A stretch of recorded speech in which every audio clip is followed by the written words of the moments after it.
আজকের এই ভিডিওতে আমরা জানবো চুল পড়ার আসল কারণ কি, কখন এটা আমাদের জন্য চিন্তার বিষয় আর কিভাবে এটা থামানো যায়। তো চলুন দেরি না করে শুরু করা যাক। প্রথমত, কেন চুল পড়ে? চুল পড়ার অনেকগুলোই কারণ রয়েছে, যার মধ্যে প্রধান কারণ হচ্ছে জেনেটিক্যাল, অর্থাৎ বংশীয়। বংশে যদি আপনার কারো টাক থেকে থাকে তাহলে আপনার টাক হওয়ার সম্ভাবনাও কয়েক গুণ বেশি। এই যে জেনেটিক্যাল কজের কারণে যে টাক সৃষ্টি হয় সেটাকে আমরা বলি অ্যান্ড্রোজেনিক অ্যালোপেশিয়া। এই অ্যান্ড্রোজেনিক অ্যালোপেশিয়ার দুইটা টাইপ রয়েছে, একটা হচ্ছে মেল প্যাটার্ন হেয়ার লস যেটা ছেলেদের মধ্যে হয়, একটা হচ্ছে ফিমেল প্যাটার্ন হেয়ার লস যেটা আমরা মেয়েদের মধ্যে দেখতে পাই। মেল প্যাটার্ন হেয়ার লসের ক্ষেত্রে কি হয়, ছেলেদের কপালে দুই পাশ থেকে হচ্ছে চুল হালকা হওয়া শুরু করে এবং একসময় দেখা যায় যে মাঝখান বরাবর থেকেও চুলগুলো ফাঁকা হয়ে যায় এবং সর্বশেষে আপনার স্কাল্পের মাঝের অংশ এবং হচ্ছে সামনের অংশ পুরোটাই ফাঁকা হয়ে যায়। মেয়েদের ক্ষেত্রে দেখা যায় হচ্ছে চুলের হচ্ছে মাঝখানে সিঁথি বরাবর এই সিঁথিটা বড় হতে থাকে আস্তে আস্তে এবং একসময় দেখা যায় যে এরকম একটা বড় টাকের সৃষ্টি হয়েছে। চুল পড়া আরেকটি অন্যতম কারণ হচ্ছে পুষ্টির অভাব। আপনার শরীরে যদি আয়রন, বায়োটিন, জিঙ্ক ইত্যাদি পুষ্টি উপাদানের ঘাটতি দেখা দিয়ে থাকে তাহলেও কিন্তু আপনার চুল পড়ার হার অস্বাভাবিক হারে বেড়ে যেতে পারে। সাধারণত পুষ্টি উপাদানের ঘাটতির ঠিক 3 থেকে 4 মাস পর এই চুল পড়ার হারটা বেড়ে যায়, অর্থাৎ ইমিডিয়েটলি কিন্তু আপনার চুল পড়াটা বেড়ে যাবে না। এটা আপনার পুষ্টির ঘাটতি হওয়ার ঠিক হচ্ছে 3 থেকে 4 মাস পর এই ঘটনাটা ঘটবে এবং এই কন্ডিশনটাকে আমরা বলি হচ্ছে টেলোজেন এফ্লুভিয়াম। টেলোজেন এফ্লুভিয়াম শুধুমাত্র পুষ্টির অভাব না, এই টেলোজেন এফ্লুভিয়ামের আন্ডারে হচ্ছে স্ট্রেস, তারপরে বড় কোনো সার্জারি, এগুলোও কিন্তু এটার আন্ডারে পড়ে যায়। এবার আসে চুল পড়া আরেকটি অন্যতম কারণ যেটাকে আমরা বলি অ্যালোপেশিয়া এরিয়াটা। এই অ্যালোপেশিয়া এরিয়াটায় দেখা যায় যে আপনার স্কাল্পের মাঝখানে মাঝখানে কিছু কিছু জায়গা জুড়ে এরকম ফাঁকা হতে শুরু করে, যেটাকে আমরা বলতেছি হচ্ছে অ্যালোপেশিয়া এরিয়াটা। সাধারণত এটি কেন ঘটে? এটি একটি অটো ইমিউন ডিজিজ, অর্থাৎ আপনার শরীরের যে ইমিউনিটি, এই ইমিউন সিস্টেমটাই কিন্তু আপনার বিরুদ্ধে কাজ করছে, যার কারণে এই ইমিউন সেলগুলো আপনার হেয়ার ফলিকেলগুলোকে ড্যামেজ করতেছে। আলটিমেটলি এই হেয়ার ফলিকল ড্যামেজ হওয়ার কারণেই এই জায়গাগুলো ফাঁকা হওয়া শুরু করছে। এবার আসি যে হচ্ছে চুল পড়ার আরেকটি কারণ যেটা হচ্ছে প্রেগনেন্সি। সাধারণত প্রেগনেন্সির সময় মেয়েদের হচ্ছে স্ট্রেস লেভেল অনেক বেশি পরিমাণে বেড়ে যায় এবং এই স্ট্রেস লেভেল বেড়ে যাওয়ার কারণে হেয়ার ফলিকলগুলো ক্ষতিগ্রস্ত হয় এবং হচ্ছে চুল পড়া হার বেড়ে যায়। চুল পড়া আরেকটি অন্যতম কারণের মধ্যে রয়েছে হচ্ছে হরমোনজনিত কারণ। হরমোনজনিত দুইটি কারণ হচ্ছে, একটা থাইরয়েডের সমস্যা, আরেকটা হচ্ছে পিসিওএস। থাইরয়েড যদি কমা বাড়া হয়ে যায় তাহলে কিন্তু হচ্ছে আপনার চুল পড়ার হার বেড়ে যেতে পারে। আরেকটি কন্ডিশন হচ্ছে পিসিওএস, যেটাকে আমরা বলি পলিসিস্টিক ওভারি সিনড্রোম। সাধারণত এটি মেয়েদের মধ্যে দেখা দেয়। এই রোগটি সাধারণত মেয়েদের ডিম্বাশয়ের মধ্যে ঘটে থাকে। ডিম্বাশয়ের মধ্যে এরকম ছোট ছোট সিস্টিক লেশন দেখা যায়, যার কারণে আলটিমেটলি তাদের বডিতে হরমোনাল ইমব্যালেন্স ঘটে এবং তাদের বডিতে একটা হরমোনের পরিমাণ বেড়ে যায় যেটা হচ্ছে এন্ড্রোজেন, যার কারণে আলটিমেটলি তাদের চুল পড়ার হারটাও বেড়ে যেতে থাকে। এবার আসি আরেকটি রোগের কথা, আছে সেবোরিক ডার্মাটাইটিস। এই সেবোরিক ডার্মাটাইটিসে আপনার সাধারণত স্কাল্পের মধ্যে এরকম সাদা সাদা খুশকির মতো অংশ দেখা দিতে পারে এবং এরকম লালচে লালচে ভাব দেখা দেয়। এই লালচে লালচে ভাবটা অ্যাকচুয়ালি হচ্ছে ইনফ্লামেশন। সাধারণত এই ইনফ্লামেশনের কারণে আপনার হেয়ার ফলিকলগুলো ড্যামেজ হওয়া শুরু করে এবং আলটিমেটলি চুল পড়ার হারটাও বেড়ে যায়। এবং সবশেষে বয়স। বয়সও কিন্তু একটা অন্যতম বড় কারণ, যার কারণে আপনার হেয়ার ফলিকলগুলো আস্তে আস্তে হচ্ছে নষ্ট হতে শুরু করে এবং এগুলো পুষ্টির অভাবে মারা যায় এবং আলটিমেটলি চুল পড়ার হারটাও বেড়ে যায়। চলুন এবার জেনে নেই যে আমরা কখন বুঝবো আমাদের চুল পড়াটা অস্বাভাবিক।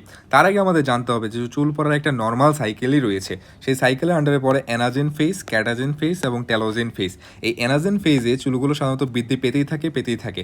এরপরে ক্যাটাজেন ফেজে এসে এই বৃদ্ধিটা থেমে যায় হঠাৎ করে এবং টেলোজেন ফেজে এসে দেখা যায় যে চুল ঝরে পড়া শুরু করে, যেটা কমপ্লিটলি নর্মাল। টেলোজেন ফেজেই মূলত আমাদের হেয়ার ফলটা হয়। এই হেয়ার ফলটা কতটুকু হওয়াটা স্বাভাবিক? সাধারণত ডেইলি 100 থেকে 150টা চুল পড়া আমাদের জন্য নর্মাল, কমপ্লিটলি নর্মাল। আর যদি কেউ শ্যাম্পু করে থাকে তাহলে সেক্ষেত্রে 200টার মতো চুল পড়াটাও স্বাভাবিক হিসেবেই ধরা যায়। এখন এই 200টার বেশি যদি চুল পড়া শুরু হয় তখনই আমরা বুঝবো যে আমাদের হেয়ার লস হচ্ছে এবং এই যে আপনারা এই চিত্রে দেখতে পাচ্ছেন যে 200টা চুল সাধারণত এই পরিমাণের হয়ে থাকে এবং এর বেশি যে চুল পড়াগুলো সেগুলো আমাদের জন্য অস্বাভাবিক। এবার আমরা চলে আসবো যে আমাদের চুল পড়াটা বোঝার জন্য আর কি কি উপায় রয়েছে। এটার জন্য আরেকটা উপায় রয়েছে যেটা হচ্ছে স্কাল্প এক্সামিনেশন।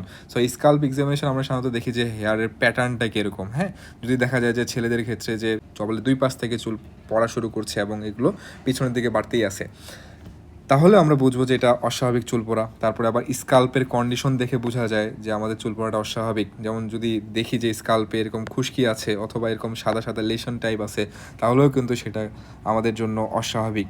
তারপরে আসি ডাক্তাররা আরেকটা টেস্ট করে যেটাকে বলা হয় হেয়ার পুল টেস্ট। এই হেয়ার পুল টেস্টে সাধারণত আপনার স্কাল্প থেকে এইভাবে একটু চুল টেনে নেয়। যদি দেখা যায় যে চুলের পরিমাণটা স্বাভাবিকের থেকে বেশি, অর্থাৎ হাতে এতগুলো পরিমাণ চুল চলে আসছে, তাহলে কিন্তু সেটা এমনিতেই বোঝা যাচ্ছে যে এটা নর্মাল হেয়ার ফল না। এছাড়াও ডাক্তাররা আরেকটা ডিভাইস ব্যবহার করে যেটাকে আমরা বলি হচ্ছে ট্রাইকোস্কোপি। হ্যাঁ, এই ট্রাইকোস্কোপির মাধ্যমে খুব সহজেই বোঝা যায় আপনার স্কাল্পের অবস্থাটা কী এবং আপনার চুল পড়ার কারণটা অ্যাকচুয়ালি কী। এছাড়াও আপনি বাসার যদি লক্ষ্য করেন যে আপনার হচ্ছে ছেলেদের ক্ষেত্রে বিশেষ করে যে কপালের দুই পাশ থেকে এরকম চুল কমা শুরু করছে, তাহলে কিন্তু সেটা আমাদের জন্য স্বাভাবিক না। এবার আসি হেয়ার লসের চিকিৎসা পদ্ধতি কী। হেয়ার লসের অনেকগুলোই চিকিৎসা পদ্ধতি রয়েছে, যার মধ্যে সবচেয়ে কমনলি যেটা ব্যবহার করা হয় সেটা হচ্ছে মিনক্সিডিল এবং ফিনাস্ট্রাইড। সো এই যে সাধারণত প্যাটার্ন হেয়ার লস বলতে মেল প্যাটার্ন হেয়ার লস এবং ফিমেল প্যাটার্ন হেয়ার লস, যেটা আমরা একটু আগেই আলোচনা করেছি। সেই মেল প্যাটার্ন হেয়ার লস অথবা ফিমেল প্যাটার্ন হেয়ার লস আমরা মিনক্সিডিল এবং ফিনাস্ট্রাইড ব্যবহার করি। ছেলেদের ক্ষেত্রে আমরা ফিনাস্ট্রাইড ব্যবহার করব, কিন্তু মেয়েদের ক্ষেত্রে আমরা ফিনাস্ট্রাইডটা ব্যবহার করব না। কারণ কি? সাধারণত এটা প্রেগনেন্সিতে এর টার্টোজেনিক ইফেক্ট রয়েছে, যার কারণে এফডিএ উইমেনদের ক্ষেত্রে এই ফিনাস্ট্রাইডের ব্যবহার কমপ্লিটলি বাতিল করে দিয়েছেন। সো টেরাটোজেনিক ইফেক্ট বলতে কী বোঝানো হচ্ছে? অর্থাৎ বাচ্চার হাত পা বিকলাঙ্গ হতে পারে, অর্থাৎ বাচ্চার পঙ্গু হতে পারে, ঠিক আছে? সো এই জন্য এটা মেয়েদেরকে প্রেসক্রাইব করা হয় না সাধারণত, বিশেষ করে প্রেগনেন্সিতে। এবার আসে হচ্ছে আরেকটা কন্ডিশন যেটা আমরা আগে আলোচনা করেছি, যেটা হচ্ছে টেলোজেন এফ্লুভিয়াম। সাধারণত পুষ্টির অভাবে এই কন্ডিশনটা দেখা দেয়। তাহলে পুষ্টির যে অভাবটা সেটা কারেকশন করলেই আমাদের চুল পড়ার হারটা কমে যাবে এবং হেয়ার গ্রোথটাও অনেক ভালো হবে। সো সাধারণত আয়রন অথবা জিঙ্ক অথবা ফলিক অ্যাসিডের যে ট্যাবলেটগুলো থাকে এগুলো প্রেসক্রাইব করা হয়। ডাক্তার যদি মনে করে যে না ঠিক আছে তার চুল পড়াটা নিউট্রিশনাল ডেফিসিয়েন্সির কারণেই হচ্ছে, তাহলে তিনি এই ওষুধগুলো প্রেসক্রাইব করতে পারেন। এবার আসি, এইগুলো গেল হচ্ছে প্রচলিত চিকিৎসা পদ্ধতি। এবার আমরা অ্যাডভান্স চিকিৎসা পদ্ধতি সম্পর্কে আলোচনা করবো। এই পদ্ধতিতে যদি আপনার কাজ না হয়, যে হেয়ার ফল থামতেছেই না, হেয়ার ফল আগের মতোই আছে, তাহলে কিন্তু এই চিকিৎসা পদ্ধতিতে আপনারা শিফট করতে পারেন। যেমন হচ্ছে প্রথমত হচ্ছে লেজার থেরাপি, যেটা বিদেশে অনেক প্রচলিত। সাধারণত এরকম কিছু ক্যাপ পাওয়া যায়, যে ক্যাপের মাধ্যমে আপনার লেজার থেরাপি 24/7 দেওয়া যায়। হ্যাঁ, সো এটা বিদেশে প্রচলিত, আমাদের দেশে সেভাবে কমন না। এরপরে আসে হচ্ছে মাইক্রো নিডলিং। এই মাইক্রো নিডলিং কি? ছোট্ট একটা সুই দিয়ে আপনার হচ্ছে স্কাল্পের মধ্যে পাংচার করা হয়। এই পাংচারগুলোর মাধ্যমে হচ্ছে আপনার হেয়ার ফলিকল যেগুলো সেগুলো স্টিমুলেটেড হয় এবং এখানে হেয়ার গ্রোথটা বাড়ে যায় এবং হেয়ার লসটাও কমে যায়। এরপরে আরেকটি জনপ্রিয় যে চিকিৎসা পদ্ধতি সেটা হচ্ছে পিআরপি থেরাপি। সাধারণত এই পিআরপি থেরাপিটা কি? আপনার রক্ত নেওয়া হয়, এই রক্তের মধ্যে যে সিরামটা অর্থাৎ এই হলুদ অংশটা আলাদা করা হয়। কিসের মাধ্যমে আলাদা করা হয়? সেন্ট্রিফিউজ মেশিনের মাধ্যমে আলাদা করে এই সিরামটা ইনজেকশনের মধ্যে নিয়ে নেওয়া হয় এবং যে যে জায়গাগুলোতে আপনার হেয়ার ফলটা বেশি হচ্ছে সেখানে এই ইনজেকশনটা পুশ করা হচ্ছে এবং দেখা যাচ্ছে এটার ফলাফল অনেক ভালো। এবং এই যে জায়গাগুলো থেকে আপনার হেয়ার লস হচ্ছিল সেখানে হেয়ার লস হওয়া বন্ধ হয় এবং এখানে নতুন করে চুল গজানো শুরু করে। সো এটা একটা ভালো অপশন। আরেকটা অপশন সেটা হচ্ছে হেয়ার ট্রান্সপ্লান্ট। সো এটা হচ্ছে সবচেয়ে অ্যাডভান্সড ট্রিটমেন্ট পদ্ধতি। তো এখানে আমরা একটা দেখতেছি একটা বাল্ড পারসন, সেখানে হচ্ছে হেয়ার ট্রান্সপ্লান্ট করা হয়েছে এবং আস্তে আস্তে চুল ফিরে এসেছে। সাধারণত এখানে কি করা হয়? আপনার স্কাল্পের পিছনের অংশ থেকে চুলের গ্রাফটগুলো নিয়ে এসে সামনের দিকে বসানো হয়, ঠিক আছে? তো আলটিমেটলি দেখা যায় যে হচ্ছে এর ফলাফল অনেক ভালো। সো মোটামুটি আমাদের যে হেয়ার লসের চিকিৎসা, হেয়ার লসের কারণ এবং হচ্ছে কীভাবে এই হেয়ার লসটা আমরা ডিটেক্ট করি, সব নিয়ে আমরা বিস্তারিত আলোচনা করার ট্রাই করেছি। সো ভালো থাকবেন, সবাইকে ধন্যবাদ। আসসালামু আলাইকুম।